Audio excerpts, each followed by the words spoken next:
Les maires de Normandie réunis autour de lui se sont levés pour l'applaudir. Alors, est-ce que c'est un tournant? En tout cas, il y en a un qui a retrouvé la pêche, qui en avait peut-être un peu besoin. C'est Benjamin Griveaux, le porte-parole du gouvernement. Pour lui, oui, ça s'est vraiment très bien passé. Hier, on a observé, je crois, l'ouverture d'un réel acte 2 du quinquennat. Et ce travail d'écoute va nous permettre d'écrire aussi la suite de ce récit national. Je crois qu'on a invité tous nos concitoyens à y participer, que c'était un beau débat d'ouverture hier. Et pour ouvrir le débat, je propose d'entendre un autre point de vue, évidemment un peu différent, sinon c'est pas intéressant. C'est celui de Thierry Mariani. Vous savez, c'est cet ancien ministre de l'UMP qui vient de rallier le Rassemblement national et qui sera sur la liste de ce parti aux prochaines européennes. Pour lui, ça n'était que du spectacle. Regardez. D'abord, bon, la durée, on est dans le spectacle. Vous savez, il avait fait 10 heures, je viens de vérifier, 10 heures au Salon de l'Agriculture pour être celui qui en avait fait le plus. Là, on a 7 heures avec les maires. Je rappelle simplement, et tout le monde l'a oublié, qu'il y a 1 mois et demi, il a refusé d'aller au Congrès des maires, alors qu'il l'avait annoncé avant. Donc, on a en réalité un président qui se rend compte qu'il fait fausse route et qui va en rajouter. Ensuite, est-ce que ça va déboucher sur quelque chose? Je le souhaite. Mais je fais le parallèle avec le Salon de l'Agriculture. Il y restait 10 heures. Il n'y a aucune mesure qui a été prise après. Donc, bon, l'exercice est réussi. Vous sous-entendez quoi, Thierry Mariani? Je sous-entends que c'est un show. Voilà, point final. Philippe Meillat, c'était un show ou il s'est passé quelque chose? Quand même, il a été bon, il connaît bien ses dossiers. Il va être élu. Vous allez voir qu'il va être élu. S'il continue la campagne comme ça va se terminer à l'Élysée, sans aucun doute. Après, les ennuis vont commencer, évidemment, mais enfin, c'est ça. Donc vous dites que l'histoire bégaye? Non, je dis qu'il y a... Quand on dit qu'il y a un tournant, il y en a, à mon avis, incontestablement un, mais ce n'est pas un tournant, ce n'est pas une épingle à cheveux, ce n'est pas un tournant qu'il faut prendre à 90 à l'heure, ni même à 80.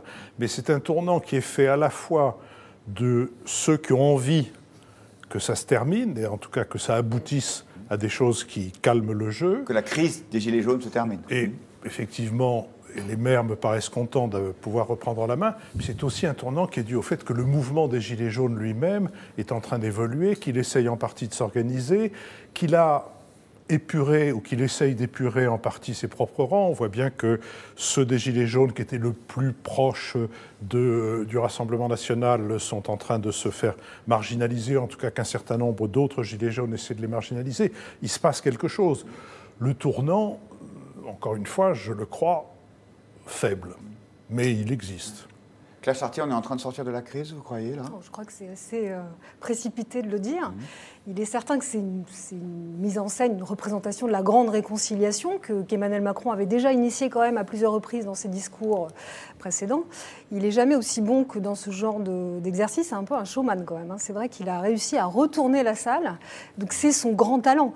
Et en même temps, c'est un personnage qui est très surprenant parce qu'il est capable aussi d'avoir des sorties, comme il y a quelques jours au moment de la galette des rois, qui vont alors là à l'encontre des préoccupations des gens du peuple, pour reprendre ce terme-là. Donc c'est un personnage quand même assez surprenant. Je pense que, en tout cas, les maires, effectivement, semblent avoir été assez convaincus.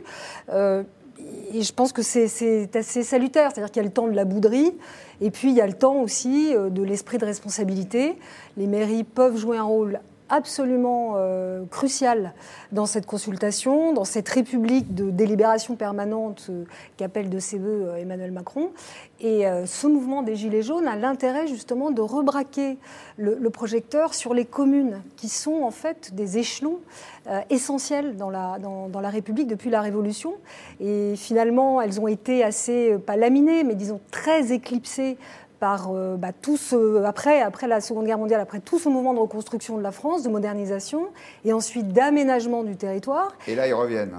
Oui, et on se retrouve là avec finalement, c'est la revanche un peu des communes. Et il a fini, Emmanuel Macron, par le comprendre. Je pense qu'il était temps. De là à dire que c'est un tournant, je pense qu'il va falloir qu'il en fasse plus. D'accord. Alors, d'ailleurs, nos internautes sur Twitter sont assez dubitatifs. C'est intéressant, on vous a posé la question.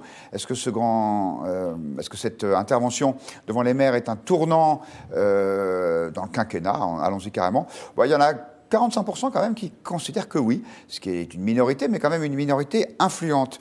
Et vous, Jacques de Guibon, est-ce que vous avez été bluffé par le chef de l'État hier?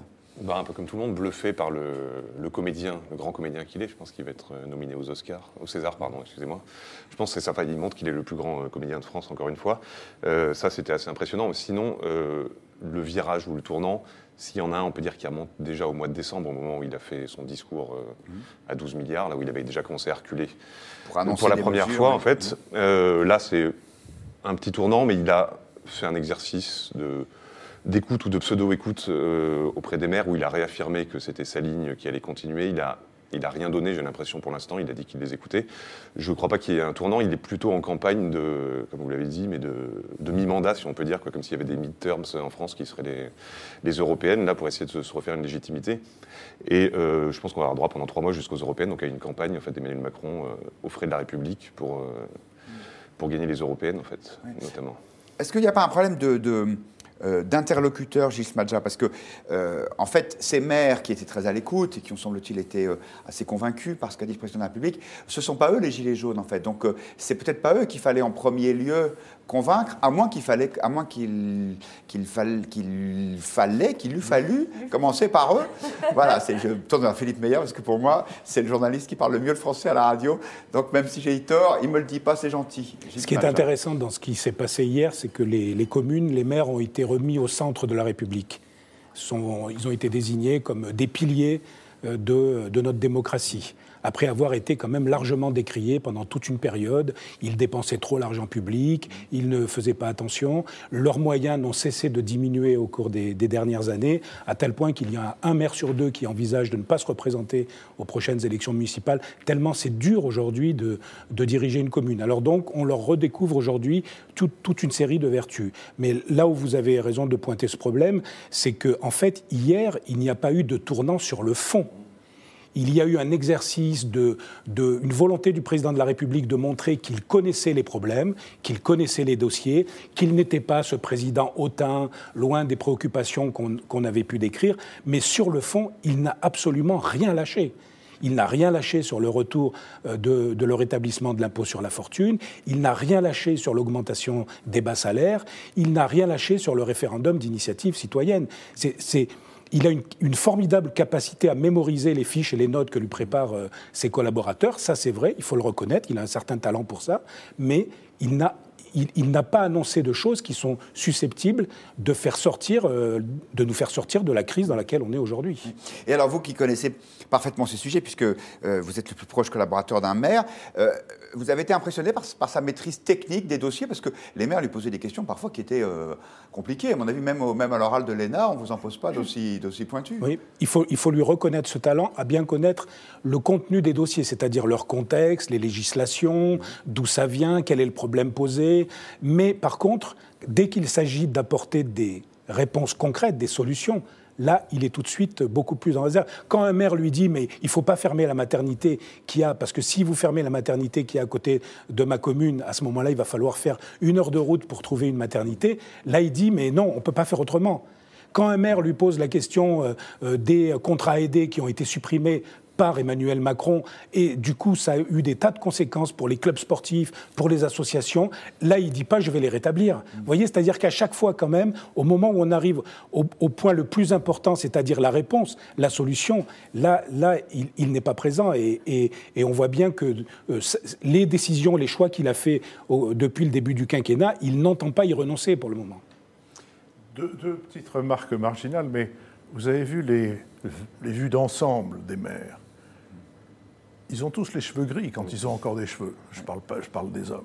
Ce ça arrive à des gens très bien. Explique le fait qu'ils ne vont pas se représenter parce qu'ils n'ont pas 20 ans. Hein. C'est le moins qu'on puisse dire. C'est quand même une image qui traduit le fait que pour assumer des fonctions municipales aujourd'hui dans ce pays, il faut être retraité.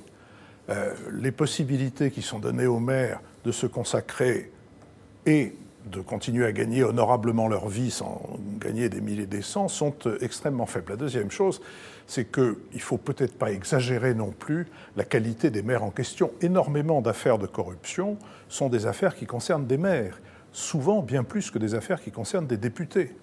Et en plus, sur la manière dont les maires ont dans beaucoup de cas géré leurs finances, il y a en effet quelque chose à dire.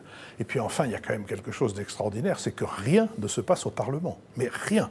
Absolument rien. Alors peut-être tactiquement, c'est ce qu'il fallait faire, d'aller voir les maires pour dire, puisqu'il est convenu que les maires sont plus proches de la population que les autres élus, c'est avec eux que je vais aller parler. Mais enfin, en même temps, il y a quelque chose de tout à fait extravagant, en fait, que le Parlement soit à ce point inexistant. Mais parce qu'il est plus représentatif, en fait. Quoi. Il parle de démocratie délibérative, mais ce Parlement, avec ses 400 députés LREM que personne ne connaît, en fait, qui ont été élus dans la suite de Macron, n'est pas du tout représentatif du peuple, donc il n'y a pas de débat possible là-bas. C'est pour ça qu'il est obligé de sauter, d'aller chercher au plus bas des gens qui représenteraient, en fait, les Français. Semble-t-il. Pardon, je vous en prie. Est-ce que c'est son rôle d'intervenir tout de suite au Parlement? Pas C'est la forcément. question que j'allais poser. Pas du tout forcément. C'est-à-dire que le rôle du Parlement peut être, à partir justement de tout ce qui va remonter de cette consultation, de ce grand débat national, de traiter ces idées, de les mettre en ordre, de les synthétiser et d'en faire quelque chose qui soit débattu au sein de l'Assemblée. Donc c'est peut-être un peu tôt. De la même façon qu'il est peut-être un peu tôt de demander à Emmanuel Macron de trancher, alors qu'il y a 2 jours, il a publié une lettre où il dit voilà, nous allons parler de toutes sortes de choses. Donc effectivement, si déjà il donne la réponse au grand débat qui commence à peine à ouvrir, c'est quand même un peu problématique. C'est pourtant ce qu'il a fait hier soir. Non, il a posé des bornes. Il a posé des bornes, en Oui, effet, mais il ne peut pas en tout cas trancher le débat d'un coup 2 jours après, ça n'est pas possible. On peut dire ça, mais on peut aussi s'étonner qu'il n'y ait pas de gouvernement. On peut s'étonner, vous posez la question, est-ce que c'est à lui de, mais est-ce que c'est à lui ou est-ce que c'est au Premier ministre? Est-ce qu'il y a un gouvernement? Est-ce que ce gouvernement est autre chose que le pseudopode de s'emparer des sujets et de faire en sorte qu'ils soient discutés? Ah oui. Il n'y a pas plus de gouvernement.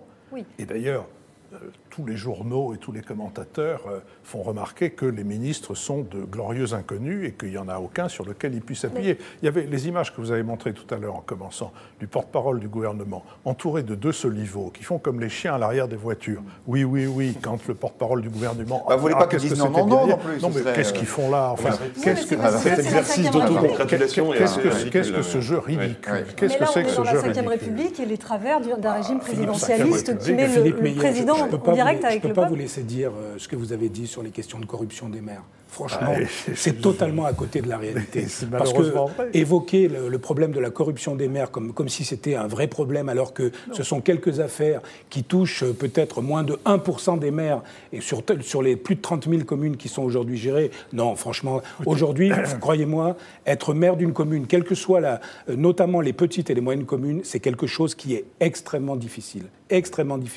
parce que vous avez de moins en moins de moyens et vous avez une demande des citoyens qui est de plus en plus forte. Et croyez-moi, ils ne sont pas du tout concernés par des affaires de corruption. C'est clair que la mairie de mon village de l'Aveyron, qui comporte 350 habitants, n'a pas beaucoup les moyens de se lancer dans des affaires de corruption. Voilà. Il n'empêche qu'il y a eu beaucoup d'affaires de corruption qui concernaient des maires. Ça ne veut pas dire que tous les maires sont corrompus, ça veut dire qu'on aurait tort d'angéliser les Je vous maires donnerai de les manière chiffres la générale. prochaine fois, si vous voulez. D'accord. Voilà. Très bien. Moins de 1%. Et pour ceux qui n'avaient pas leur trombinoscope gouvernemental sous les yeux, à côté du porte-parole du gouvernement, il y avait Mme Poirson et M. Lecornu, qui sont 2 membres du gouvernement chargés de coordonner de Mme Vargon, pardon, qui était, je me trompe, le ministre, qui sont tous les 2 chargés... C'est comme au cinéma, les noms des figurants arrivent vraiment tout à fait à la fin du générique. non, c'est parce que c'est moi qui fais mal mon travail et qui aurait dû en parler plus tôt. Alors, si vous voulez bien, on va rester sur